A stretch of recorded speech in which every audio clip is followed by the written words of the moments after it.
Bonjour à tous et bienvenue sur ce nouveau podcast Et si c'était possible?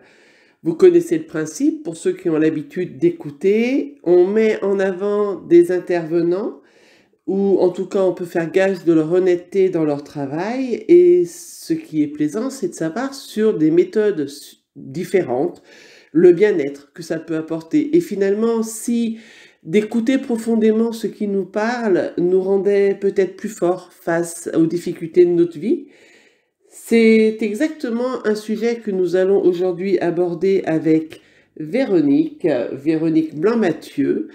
Je vais te laisser te présenter, donner ton âge, ta région, ta profession. Coucou Véronique, est-ce que tu es là? Oui, bonjour Valérie, merci déjà pour ton invitation et puis bonjour aux auditeurs qui nous écoutent. Alors, dis-nous en quelques mots. Qui suis-je, c'est ça? Ouais. Qui es-tu? Donc, je suis Véronique Blanc-Mathieu, je suis née en 1968, j'habite en montagne entre Grenoble et Chambéry. Et j'ai un cabinet de thérapie holistique à la frontière entre l'Isère et la Savoie, à Pontcharrat-sur-Bréda. Voilà. D'accord. Avoir répondu à peu près. Alors, sur les 3 petits en quelques mots, bravo, tu as été parfaite.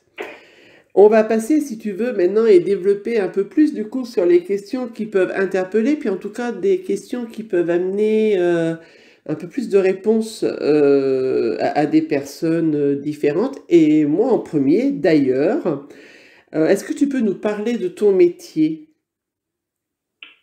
Alors, mon métier, c'est un métier très vaste. Mon métier il consiste à accompagner des personnes qui sont en recherche d'évolution, qui souhaitent vivre de plus en plus en accord avec elles.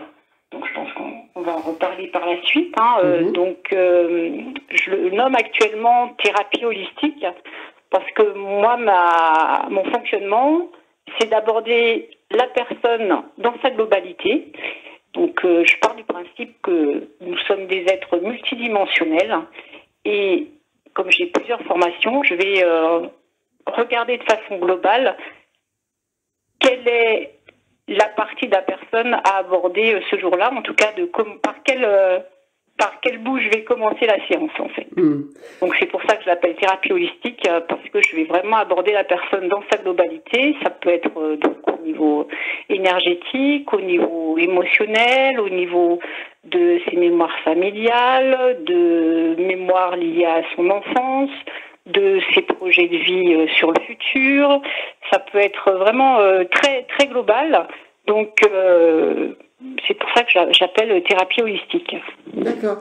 Et du coup, en fait, quand les gens viennent te voir, comment tu sais à quel moment, vers quel outil tu vas te diriger? Seulement par rapport à ce que tu viens de dire, suivant sa donnée de problème, ou des fois tu vas puiser de manière différente, et puis peut-être des fois des outils différents, justement, pour une même personne. Est-ce que on peut dire que tu reçois des informations qui peuvent te guider? Alors quand je dis reçois, je parle évidemment du domaine spirituel. Ou est-ce qu'au contraire, tu restes très collégial sur le fait que tu vas te servir tel outil pour telle problématique? Oui, alors c'est pas du tout de quel outil pour telle problématique. C'est pour ça que vraiment je reprends à chaque fois de façon globale, quelle que soit la demande de la personne qui vient me voir. En général, je vais repartir d'un outil concret qui est le test musculaire qui est issu de la kinésiologie. Donc, je prends un muscle de la personne. Donc, en général, on prend le bras de la personne et je vais partir de ce test musculaire pour petit à petit guider ma séance. Et à partir de ce test musculaire, je ne vais pas forcément faire un protocole de kinésiologie. Je vais peut-être partir sur des constellations familiales, sur des mémoires autres. Et puis en même temps, je suis canal et en même temps, je vais me laisser guider par ce qu'on me dit de faire ou ce qu'on me demande de faire à un moment donné. C'est-à-dire qu'il y a aussi des fois où je vais faire un protocole que je n'ai jamais fait. Oui. Donc à ce moment-là, je me laisse guider par les informations qui viennent et c'est ce qui doit se passer à ce moment-là. Donc à la fois, ça peut être des protocoles appris en formation, et à la fois, ça peut être aussi un protocole nouveau que je ne connais pas. Alors après, il y a aussi des protocoles du coup récurrents qui reviennent dans ce qu'on me propose ou qu'on me demande de faire ou que je reçois. Donc après, je me laisse guider par ce qui vient. Donc quand je suis en séance, je lâche complètement le mental. Comme je dis aux personnes, moins je pense, mieux c'est. Souvent, ils me demandent ce que j'en pense, mais moi, je pense, mieux c'est. Et c'est vraiment ce que je reçois à l'instant T qui va s'effectuer. Pour moi, ce test musculaire, il va dans ce sens-là. C'est-à-dire que ça me permet de valider par le corps ce que je reçois d'une autre façon aussi. Oui, d'accord. Souvent, récemment encore, il y a une personne qui me dit « Et mon corps, qu'est-ce qu'il en pense ?» C'est pas parce que j'utilise le test musculaire et qu'on passe par le corps que c'est le corps qui répond. Pour moi, ça peut être au niveau de l'âme, au niveau du mental, au niveau de l'émotion, au niveau des guides de la personne, au niveau d'une mémoire très lointaine. C'est l'être qui répond dans sa globalité. D'accord. En fait, si j'arrive un peu à suivre ce que tu dis, quand on parle du muscle du bras, ça peut aussi être finalement un simple support. C'est-à-dire que le fait que tu puisses mettre ta main sur ce muscle-là te dirige vers des réceptions différentes. Donc un peu comme un oracle pour quelqu'un qui tirerait les cartes ou les choses comme ça. Ou non, il y a vraiment, dès que je touche le muscle, des vibrations qui sont bien différentes. Alors moi, ma façon d'utiliser le test musculaire, je pourrais utiliser le pendule, je pourrais utiliser un autre support. D'accord. C'est une convention. C'est une convention que j'utilise entre moi, mon être dans sa globalité, et la personne que j'accompagne, sa globalité aussi. Et ce test musculaire, il va me dire oui ou non. C'est ça. Donc en fait, c'est comment moi je vais orienter mon questionnement, me laisser guider par les questions qui viennent, me laisser guider par ce qui se passe pendant la séance. Bien sûr. Et puis de temps en temps, m'orienter. Est-ce que je vais dans cette direction? Oui, non. Mais c'est une convention entre l'être que j'accompagne et l'être que je suis. D'accord. Ça pourrait être ça pourrait être un pendule, ça pourrait Oui, moi, donc c'est pour ça que ça reste un support. Par le corps. Ouais. Oui, c'est pour ça que du coup on peut le mettre sur le côté support pour toi. Tout à fait. C'est comme ça que j'utilise le test musculaire actuellement. C'est ça. Et du coup, ça m'amène sur l'autre question qui suivait derrière, puisque tu te sers du muscle du bras. Est-ce que pour autant, c'est quand même des rendez-vous que tu peux faire à distance? Oui, tout à fait. Très bonne question qui surprend beaucoup de monde. Comment je fais à distance? Donc, moi, actuellement, ma pratique, elle est à moitié à distance et à moitié au cabinet. C'est-à-dire que j'ai mon cabinet 2 jours par semaine. Ouais. Et 2 jours par semaine, je fais les séances à distance. D'accord. Et alors là, dès qu'on rentre dans le système de la séance à distance, tu peux nous en dire un peu plus? Oui, bien sûr. Donc, séance à distance. Concrètement, comment je fais? J'ai une table de soins comme j'ai au cabinet. Pour moi, la personne, elle est allongée sur la table comme si elle était au cabinet. Et je vais utiliser aussi le test musculaire que je vais faire soit sur moi, soit sur l'empreinte énergétique, comme j'appelle, de la personne. Donc, même si j'ai pas son bras, sa main près de moi, c'est comme si je l'avais et je la sens réellement. Donc en fait, on est un peu dans la visualisation et l'intention de... Pas de visualisation, c'est dans le ressenti, en fait, dans le vécu. Ouais. Après, quand je vais, justement, par exemple, je vais utiliser le test musculaire de la personne et donc je suis à la fois quelqu'un de très... cartésien, et c'est pour ça que j'aime le concret et que je repasse par le corps. Et quand je fais les séances à distance, donc il y a des personnes, je leur dis, vous pouvez aussi rester à l'écoute de vous, ce qui n'est pas obligatoire. Et quand, de toute façon, je vais agir aussi sur le corps, puisque je peux je vais avoir aussi des protocoles qui vont avoir une action directe sur le corps. Les personnes à distance, elles le sentent aussi. Oui. Donc, j'ai aussi leur ressenti de l'autre côté. D'accord. Ce qui n'est pas obligatoire, hein, si elles ne le sentent pas, c'est pas grave, ça fonctionne aussi. Mais en tout cas, voilà, c'est pas parce que j'ai pas son corps physique que j'ai pas ses corps énergétiques. Et je vais passer par ces corps énergétiques pour faire ce test musculaire. D'accord. Et du coup, pourquoi fait-on appel à toi de base? La base des demandes quand on vient vers toi, c'est qu'est-ce qui nous guide vers toi? Qu'est-ce qui va faire qu'à un moment donné, on puisse penser à tous ces soins que tu proposes? Oui, alors je vais plutôt te dire quel type de personne vient me voir, en fait. Vas-y. Une question de cette façon-là. Donc les personnes qui viennent me voir, en général, alors c'est beaucoup de bouche à oreille, hein, c'est sûr. Donc c'est des personnes qui vont être avec des blocages, alors qui peut être peut-être beaucoup dans la fatigue, des personnes qui sont fatiguées sans comprendre pourquoi, des personnes qui ont des douleurs chroniques et pareil, qui n'arrivent pas à s'en sortir. Ça peut être des personnes qui ont des phobies, par exemple, des deuils aussi, hein. En tout cas, ce que j'appelle aussi toutes les situations où il y a des blocages. Voilà, récemment, c'est une personne qui est en changement de vie, qui n'arrive pas à vendre sa maison, par exemple, où il y a quelque chose qui bloque comme ça. Ça peut être aussi voilà, des personnes qui sont avec des crises d'angoisse, des crises d'anxiété, qui vivent des relations complexes, qui n'arrivent pas à sortir d'une situation, qui sont dans des états voilà, qui peuvent être plus ou moins dépressifs.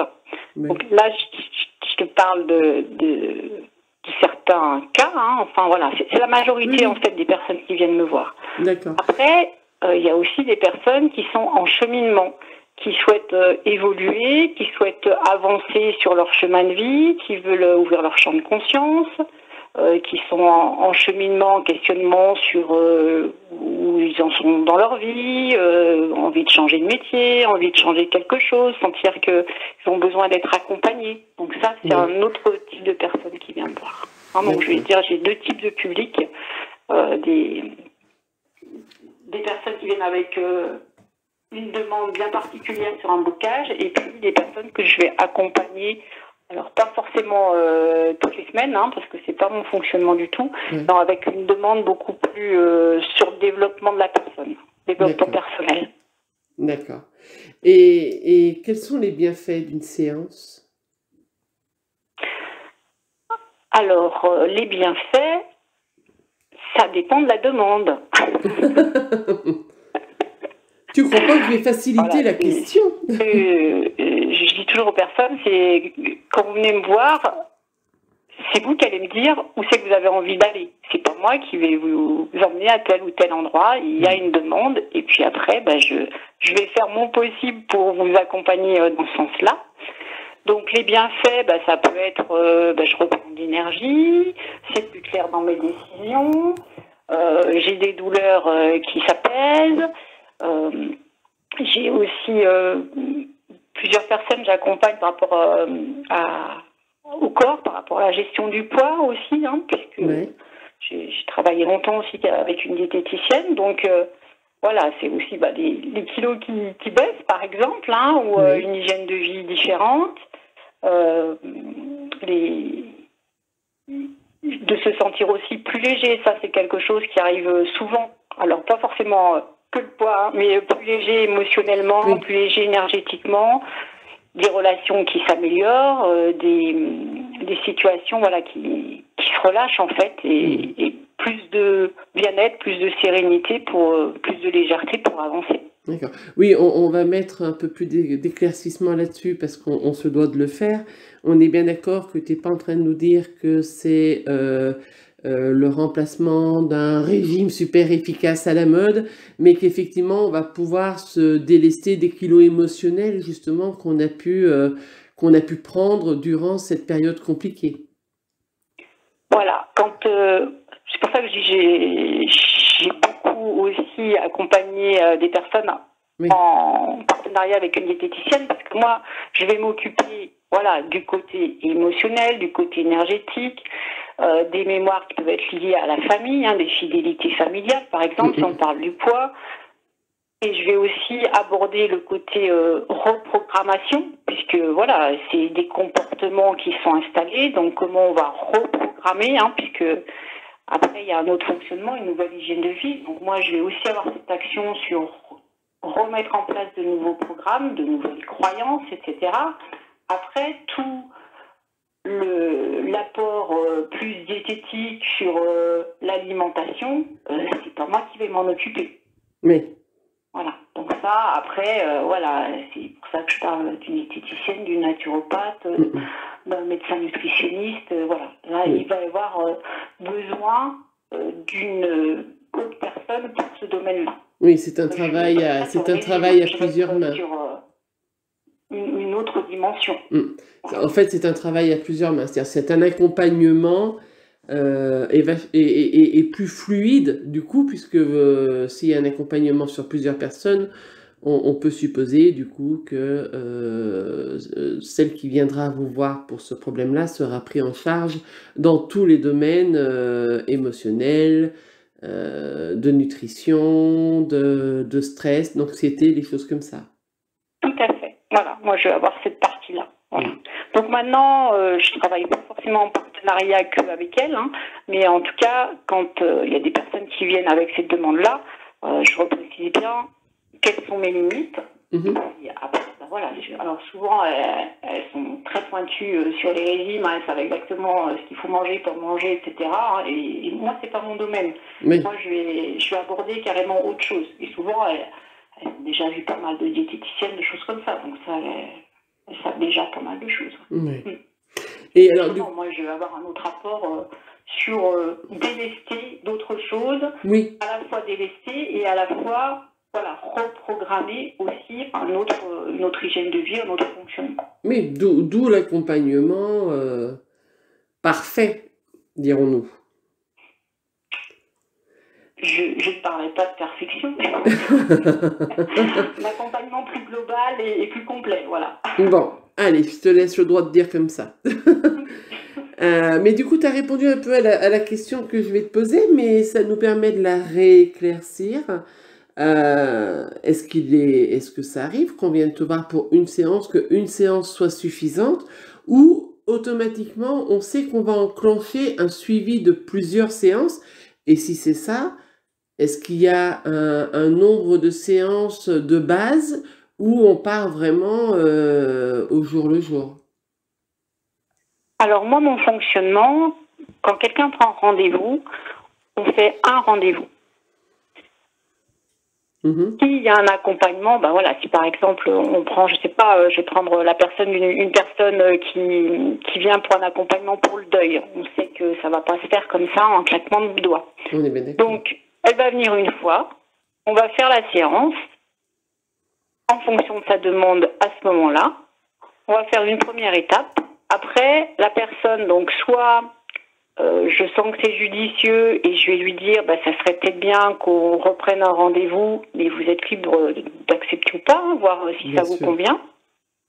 Et puis, il y a des personnes que je vais accompagner comme ça sur plusieurs mois, hein, en sachant que moi, entre chaque séance, il faut au moins un mois, en fait. Ça arrive qu'on laisse 15 jours, 3 semaines, suivant si c'est des situations où il y a besoin de vraiment libérer beaucoup à ce moment-là, mais en général, voilà, on laisse 1 mois, 2 mois, suivant la demande.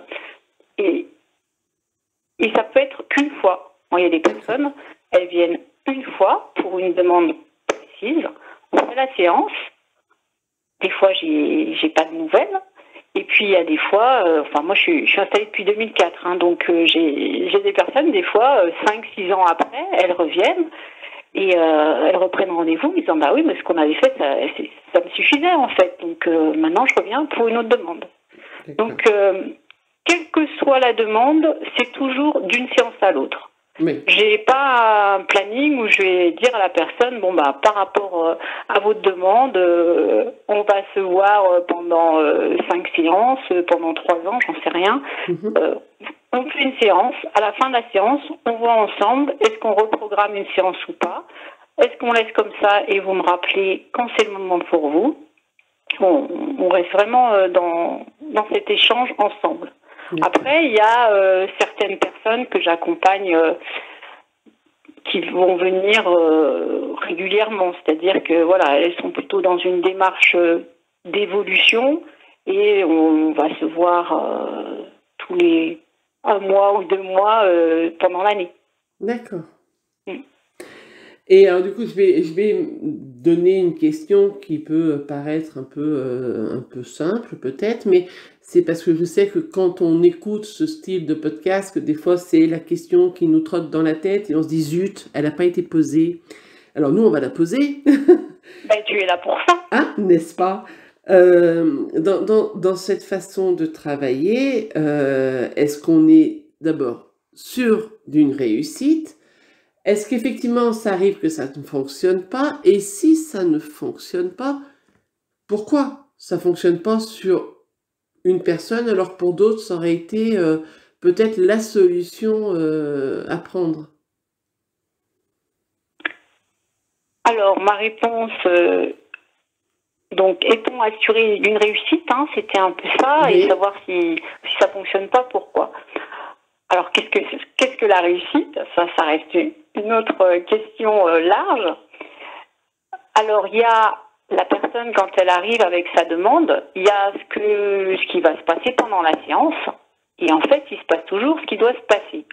Donc, des fois, ça va apporter plus que ce qu'elle imaginait, et des fois moins, mais en tout cas, il y a toujours quelque chose, il y a toujours un impact qui peut déstabiliser. C'est pas forcément agréable tout le long de la séance, voire après la séance, il y a des personnes pour qui ça brasse pas mal. Donc, Oui. est-ce que c'est une réussite? Pour moi, du moment où ça bouge, c'est une réussite. Voilà. Je pense que dans l'esprit des Réussite dans le gens... sens où il y a du mouvement, il y a une action qui s'est mise en route. Je pense que dans l'esprit des gens qui vont dire, par exemple, est-ce qu'on est assuré d'une réussite, on va mettre ça plus simplement, du coup, hein, vraiment, de dire, voilà, par exemple, je ne peux plus dormir la nuit depuis plusieurs mois, je me réveille sans arrêt, je suis pas bien. La réussite, ça va être, ben voilà, je suis venue voir Véronique Blanc-Mathieu, on a fait 1, 2, 3, 4 séances, peut-être plus, mais en tout cas aujourd'hui, mes nuits sont sereines. Là, pour eux, ça va être la réussite. Par contre, si effectivement, ils appelleront peut-être pas réussite, si ils sont venus te voir, mais il y a un mieux, mais c'est pas ça. Tu vois la différence? Oui, voilà, c'est pour ça que tout dépend ce que c'est la réussite. Après, si la personne vient en me disant, voilà, je dors mal, je viens par rapport au sommeil, et qu'au bout de 3 séances, il n'y a pas d'impact sur son sommeil, mais que du coup, avant de régler le sommeil, il y a peut-être plein d'autres choses à régler, et qu'elle en prend conscience que, ok, le sommeil, c'est toujours pas réglé, mais en même temps, il y a déjà ça et ça qui a changé dans ma vie. C'est un choix de la personne, en fait. Hein. Moi, je sais qu'il y a des choses qui ont bougé. Après, c'est à voir si elle, son souhait, c'est juste de bien dormir ou est-ce qu'il y a besoin de régler d'autres choses avant. Oui. Moi, je me rappelle à l'époque, avant d'avoir cet âge assez important que je peux avoir aujourd'hui, au tout début, avant d'être dans la spiritualité, c'était ce côté d'impatience tout le temps. C'est-à-dire, à un moment donné, tu vois, aujourd'hui, j'entends ce que tu dis en disant, il faut peut-être régler d'autres choses. Oui, le sommeil, on l'aura peut-être pas tout de suite, mais parce qu'il y a d'autres choses en amont à régler. Mais quand on n'est pas dans ce côté spirituel, des fois, c'est se dire, oui, non, mais attends, je vais rentrer là-dedans, finalement, mon sommeil, je l'aurai pas, j'aurai plusieurs rendez-vous. Et tu sais, il y a cette impatience de se dire, mais alors, non, moi, je vais trouver quelque chose de plus rapide. Oui, mais moi, j'entends tout à fait et on a le droit de passer par quelque chose de peut-être plus chimique et qui soit plus radical. Après, pourquoi pas, hein. Oui, parce qu'on est bien d'accord que quand on est sur un manque de sommeil, justement, en dehors du manque de sommeil, il y a toujours une explication profonde sur le manque de sommeil. Et c'est peut-être ça Après, qu'il ça faut... peut être, je suis en manque de sommeil, on fait une séance et puis mon sommeil est réglé. C'est pas, voilà, je ne vais certainement jamais certifier ça. On est bien, mais c'est ce qui montre sur l'honnêteté du cheminement. Tu m'aurais dit, je vous confirme qu'en une séance, ça y est, vous êtes miraculeusement tous changés. Mais j'aurais eu du mal aussi à adhérer. Dis-moi, parce que... Heureusement que non, parce que c'est ce que... Voilà, des fois, il y en a qui voudraient tout régler en une séance. Je leur dis, mais ça serait tellement violent, des fois. Ah, ça c'est clair. Étape par étape. Ça c'est clair. Dis-moi, il y a quelque chose qu'on avait mis un petit peu sous couvert pour l'instant qui n'est encore pas ressorti, mais si mes informations sont bonnes et si je ne me trompe pas, avant d'arriver à cette façon de travailler, tu es de base sophrologue. J'ai commencé ce cheminement par une formation de sophrologue, tout à fait. Et qu'est-ce qui t'a fait ouvrir ces portes plus larges de la sophrologie? Est-ce que d'un seul coup dans la sophrologie, tu te sentais un peu plus à l'étroit dans ta façon de travailler? C'est quoi qui t'a guidé? Alors, en fait, en 2002, j'ai fait un bilan de compétences. Au départ, je suis informaticienne. Donc, encore autre chose. Voilà, donc moi je travaillais dans l'informatique et j'ai fait un bilan de compétences parce que j'avais envie de travailler plus avec l'humain, de trouver une profession dans ce type-là. Et j'étais intéressée pour faire une formation en kinésiologie. Et puis quand on fait des bilans de compétences, on est accompagné par des psychologues. Et puis, donc j'avais la kinésiologie, j'avais la sophrologie, j'avais plusieurs formations comme ça. Et puis, voilà, la psychologue m'a dit que c'était peut-être bien de commencer par la sophrologie qui était un peu plus connue. Et je suis contente parce que c'est vraiment une bonne base et un bon terreau. Et pour moi, la sophrologie, c'est un outil très puissant et je suis très contente d'avoir mis mes bases au niveau de la sophrologie. Donc, il y avait déjà cette idée de kinésiologie qui était là, en fait. D'accord. Donc, j'ai d'abord fait la formation de sophrologue. J'ai pratiqué pendant 1 an, 2 ans. 2 ans en étant que sophrologue, et ce qui est déjà énorme, parce que la sophrologie, c'est beaucoup plus vaste que la relaxation ou que des choses comme ça. Donc, on va déjà très loin en sophrologie. Et puis, voilà, il y avait ce côté sophrologie, il y a de l'entraînement, ça prend un peu plus de temps, il y a un accompagnement qui se fait sur plusieurs séances. Et des fois, je suis bélier, donc moi, j'aime bien que ça aille un peu vite quand même. Et voilà, je me sentais frustrée parfois de ne pas pouvoir aller plus vite. Et puis, il y a, comme toute pratique, la sophrologie a ses limites. Et quand les personnes arrivaient, avec parfois des traumatismes assez lourds, je me sentais un peu limitée avec la sophrologie en me disant, mais là, il va falloir du temps. Et puis, la personne n'allait vraiment pas bien. J'aimerais bien l'accompagner qu'il y ait quelque chose qui lâche un peu plus vite. Donc, j'ai commencé la formation de kinésiologie. Et du coup, j'ai complété avec la kinésiologie. Après, j'ai eu justement tout cet apport sur l'arbre généalogique, les mémoires familiales. Donc, je me suis formée aux constellations familiales. Et puis, j'ai cheminé comme ça petit à petit sur différentes formations. Après, j'ai complété avec d'autres formations plus énergétiques. Et puis, petit à petit, j'ai reçu des protocoles. Et je reçois encore des informations pour continuer à affiner, à développer mes pratiques. D'accord. Et toujours en restant évidemment dans la bienveillance, c'est le maître mot dans ces podcasts. Est-ce que tu as une anecdote rigolote un peu à nous raconter? Alors ça peut être par rapport à quelqu'un qui est venu te voir et que la situation était vraiment cocasse, ou toi par rapport à ta façon de travailler, une situation qui peut effectivement nous amener à rire et sourire de ça. Est-ce que tu as quelque chose en tête qui te parle? Alors, c'est vrai qu'avec les idées que j'ai données tout à l'heure, ça portait pas forcément à sourire. Donc, c'est pas forcément... Alors que, voilà, il y a beaucoup d'humour aussi dans mes séances. Oui. J'aime beaucoup ça. Alors, une anecdote plutôt rigolote, plutôt marrante. Oui. Donc, je pense à une jeune dame qui est venue me voir en fait parce que donc elle souhaitait être enceinte et elle n'arrivait pas à être enceinte, donc ils avaient fait tous les tests qu'il fallait pour vérifier. Son mari, elle, tout allait bien et pourtant elle n'arrivait pas à être enceinte. Donc elle vient, on fait une séance, hein, donc là ça a été juste une fois. Et puis voilà, après moi j'avais pas de nouvelles. Et puis elle m'a rappelé quelques mois plus tard en me disant merci, c'est grâce à vous que je suis enceinte. Alors ça m'a fait beaucoup rire parce que moi je suis pour rien pour le fait que vous êtes enceinte, parce que si vous voulez je vous explique comment on fait les bébés, c'est pas on le fait qui fait les bébés. Donc voilà, ça m'est arrivé plusieurs fois et c'est grâce à vous que je suis enceinte. Alors ça me fait toujours sourire parce que je dis non, si vous voulez je vous explique vraiment, c'est pas comme ça que ça marche. On va refaire un cours.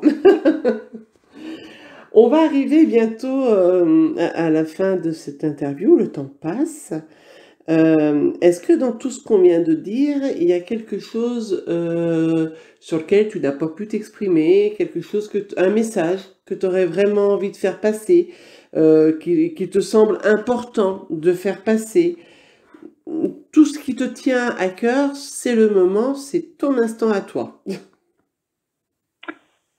Oui, alors quelque chose qui est important pour moi à dire et à redire, c'est quelles que soient les situations que nous vivons, qui peuvent être très compliquées, très difficiles, moi je pars du principe, en tout cas c'est une croyance ou c'est un principe que j'utilise à chaque fois, de dire du moment que je vis ou que vous vivez telle situation, c'est que vous avez les capacités aujourd'hui pour les dépasser, pour en faire quelque chose. Et que même si c'est douloureux, ça veut dire qu'à ce moment-là, je suis capable de dépasser ça et d'aller chercher la capacité, la ressource en moi pour passer à autre chose. Après, c'est un choix. Je suis prêt ou pas prêt à faire ce choix de passer à autre chose, mais si je vis ça, c'est que je suis capable d'en faire quelque chose.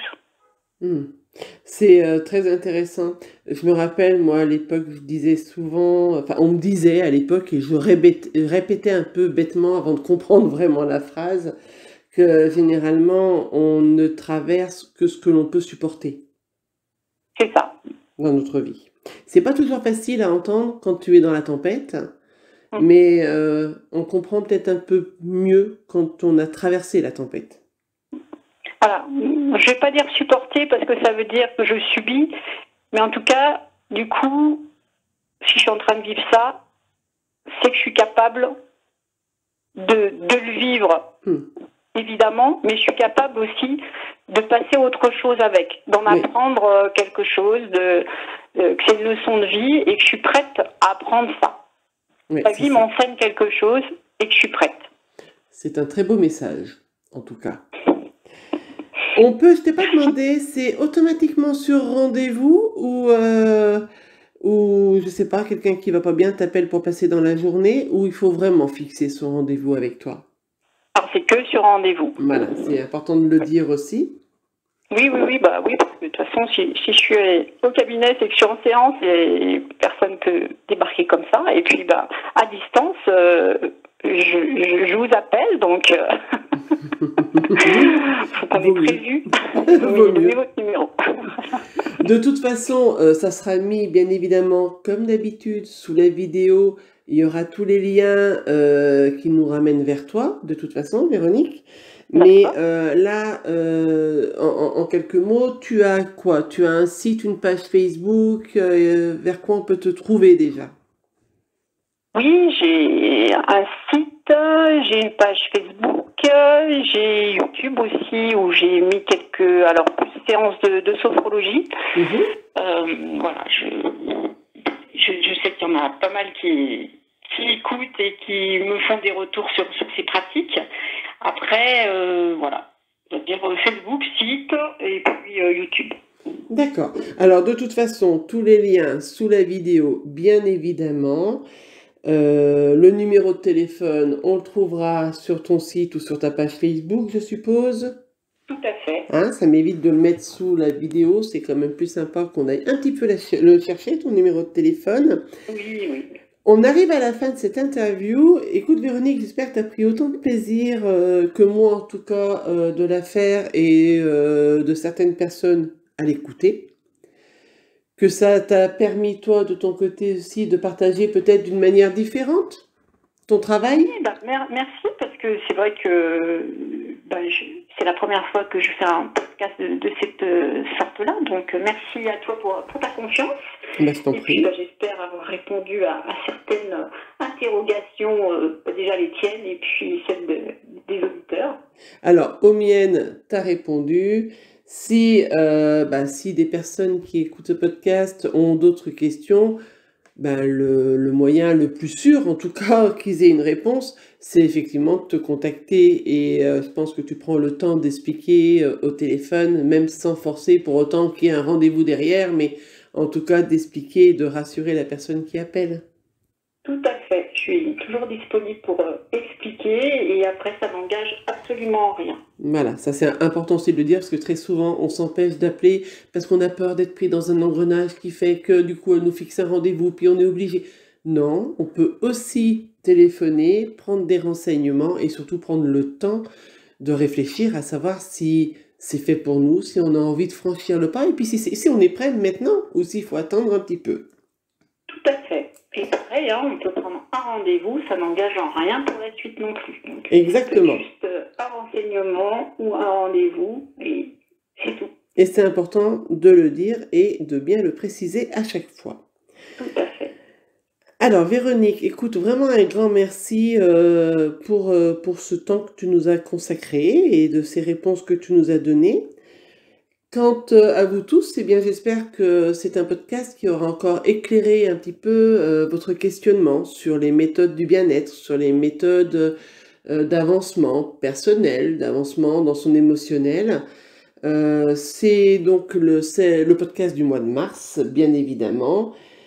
Vous vous souvenez, c'est un podcast par mois. Le prochain, ça sera donc avril. En attendant, je vous souhaite une bonne écoute. N'hésitez pas à écouter plusieurs fois. Parfois, on passe à côté de certaines réponses. Je vous dis tous au revoir. Continuez bien. Prenez soin de vous. À bientôt. Au revoir.